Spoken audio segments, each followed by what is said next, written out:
Good afternoon, honorable opponents and respected adjudicator. My name is Claudvideo135, and I'm the third and final speaker on the negative team, here to convince you today that the world is not moving faster than it was yesterday. I would like to start my speech off with a quote. Hemingway once said, "Never confuse movement with action." Now today, we can do so many actions faster than we did centuries ago. Yes, that is true. However, the movement, the advancement of these actual acts are not getting faster. They're in fact getting slower. To refute some of my honorable opposition's points, my honorable opponent has talked consistently about internet speed and transportation. If we look from centuries ago to today, then there is obviously going to be a very large advancement. However, what if we looked from last year to this year? Would there still be a great advancement? Would there still be a faster sense of movement than there was in the decade previously?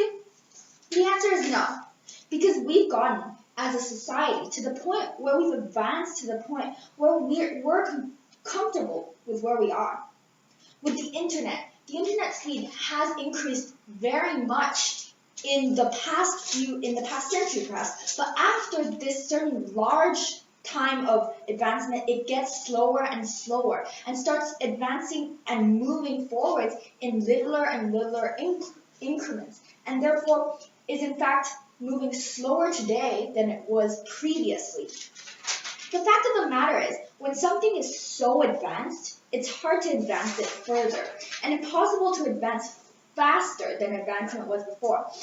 Using a very similar analogy to my teammate Tara, she gave the analogy of an athlete. However, a more specific example would be Usain Bolt, the world's fastest short distance runner. And in fact, he made a scientific breakthrough. He broke through the barriers of what scientists thought was physically possible to run the time for 100 meters. In fact, he got below 10 seconds, which is what scientists thought were previously impossible. He got 9.95 seconds, and that record stands. And even though I'm sure he's still training and practicing and working extremely hard today, he's unable to beat that record.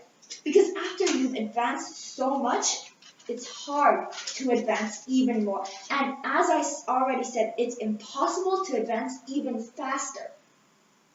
For example, as my teammate Tara has said, when an athlete starts out, they might be very slow, but over time, they increase drastically. However, when they reach a certain point, they've reached their limitation. And it comes down to trying to maintain their position rather than continuing to further it. And that is why movement today is not getting faster. In fact, it's getting slower. While we agree with the opposition that movement is still occurring, it's occurring slower than it was before. Because before, when there was a great space for improvement, advancement was occurring in giant steps and giant leaps. Now that there's little room for improvement, little room for movement, we're advancing in little steps. Society reflects how much we advanced.